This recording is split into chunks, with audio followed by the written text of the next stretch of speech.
Bonjour, je vous présente aujourd'hui l'analyse technique de Nicox, tradable à partir de la plateforme de CMC Markets. Comme d'habitude, petite précaution d'usage, il ne s'agit que d'une humble analyse technique qui ne tient pas compte des fondamentaux. Seule l'étude approfondie des fondamentaux peut vous inciter à acheter ou à vendre. Ce n'est pas cette analyse technique qui doit vous inciter à le faire. Il ne s'agit que de trouver des points d'entrée optimaux et de trouver la tendance, mais nullement d'un conseil d'achat ou de vente sur la valeur. Alors, pour ceux qui ne connaissent pas Nicox, c'est une société de recherche et développement spécialisée en ophtalmologie, en produits innovants.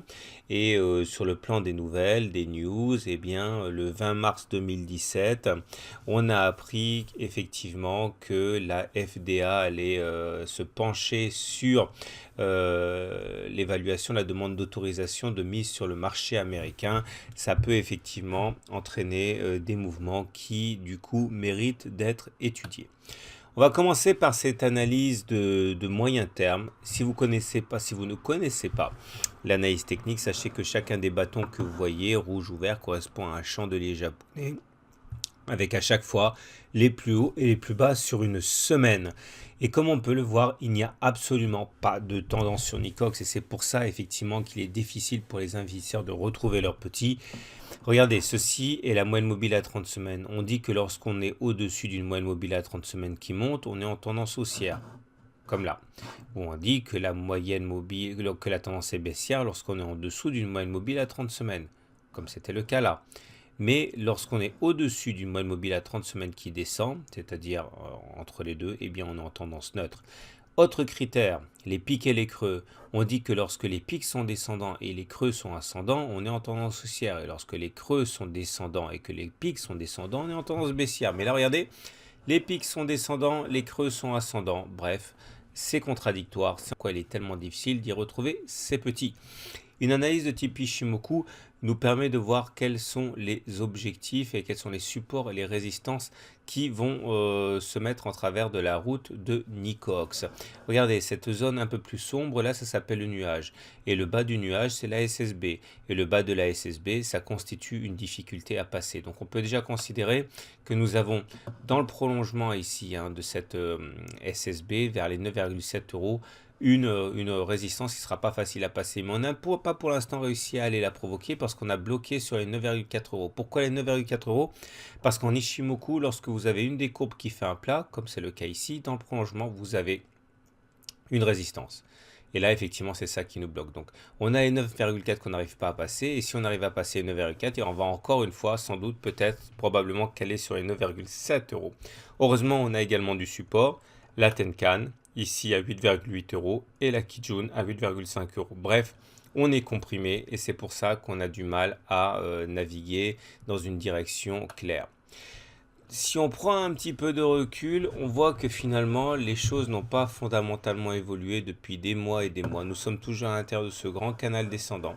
Et ça veut dire que même si on allait chercher le haut du canal vers 12 euros, une hausse quand même assez conséquente, puisqu'actuellement nous sommes qu'à 9,3 euros, eh bien on pourrait tout à fait subir une baisse drastique. Et de la même manière, si on devait descendre jusqu'à 4 euros, ce ne serait pas la fin pour Nicox, parce que ce serait le bas du canal rouge sur lequel on pourrait rebondir.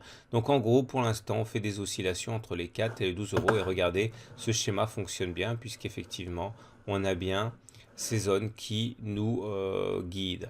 À noter également que nous avons un support ascendant ici noir qui semble effectivement nous guider. Si on devait le casser, ce serait peut-être le signal d'une consolidation plus marquée.